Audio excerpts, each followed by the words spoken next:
Welcome back to CBS This Morning. I'm Tony Dokoupil with Gayle King and Anthony Mason, and we are going to begin with an exclusive interview. Amazon, we're responding to safety concerns surrounding its massive fleet of contractor delivery drivers. There's an ongoing investigation by ProPublica and BuzzFeed News that found those drivers have been involved in more than 60 crashes causing injuries or death since June 2015. Amazon estimates it will have about 50,000 delivery vehicles on the road during the holidays. Mola Lenghi looked at how the contractor vehicles are overseen. Mola, what'd you learn? Well, good morning, Tony. That joint investigation found that drivers reported feeling tremendous pressure to meet deadlines and that Amazon often avoids liability for accidents. Now, one family we spoke to who lost their daughter in a crash with a delivery driver said no life is worth the package. The back seat was sort of pushed up into the front seat and her car seat was tilted, and I couldn't get her out that way. Chad and Ellen Kennedy's 10-month-old daughter Gabrielle was killed in January when a delivery driver hit Ellen's car. Then my eyes went back to the rearview mirror, and that was when I just saw the headlights. According to the ProPublica BuzzFeed News investigation from September, the driver was hauling packages for an Amazon subcontractor. Those contractors are often liable if there's an accident, not Amazon.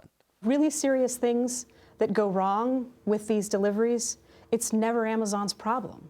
Amazon has actually sued to enforce the terms of these agreements. ProPublica senior reporter Patricia Callahan says despite avoiding liability, Amazon has a tight grip on day-to-day operations. The company can even tell drivers to turn left or right on a particular route. Amazon knows where they are on the road. It's telling them the order in which they need to deliver each package. There's a dispatcher in an Amazon warehouse that can check on their progress and call them and say, where are you? Why isn't it there?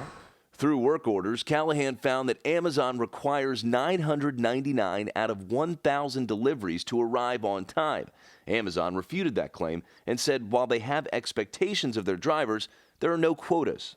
The drivers overwhelmingly talked about the pressure that's on them.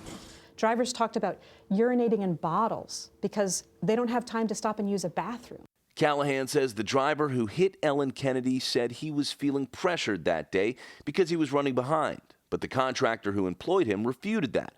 In an exclusive interview with CBS News, Dave Clark, Senior Vice President of Worldwide Operations at Amazon, said safety comes first.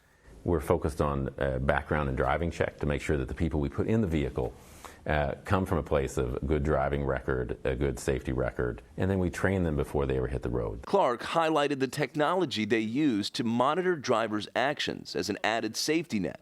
But sometimes, Clark said, accidents happen. When you drive 800 million miles, there will be accidents, unfortunately. Our focus is about how do you reduce those? How do we get our routing to ensure that we're putting people into conditions to where they're not having to back out of neighborhoods, they're not having to make as many left-hand turns, they're really not having to rush through the course of the day. As for the Kennedys, the father told us they settled in a suit with the contractor, but they insist no dollar amount could quell their grief. There's no price on my daughter's life, but if I could save another family from this tragedy, and that's the reason why I want to talk to people. Now, Amazon says that joint investigation did not accurately represent the company's commitment to safety. In a response to CBS News, Amazon extended condolences to the Kennedys and said if a driver is struggling to complete their shipments on a particular route, guys, it will deploy resources to help them on the course of that route. Well, the Kennedys are right. No package, no deliveries worth anybody's life. And if it's true that Amazon says they put safety first, maybe they need to make sure the drivers understand that too. Yes, the exactly. The driver was clearly saying he or she felt pressured. Right. Amazon says they have a whole system in place to where rushing is not necessary. They strategically place distribution centers and all that, but ultimately people are behind the wheel. Well, they certainly make a lot of deliveries. Mola, thank you.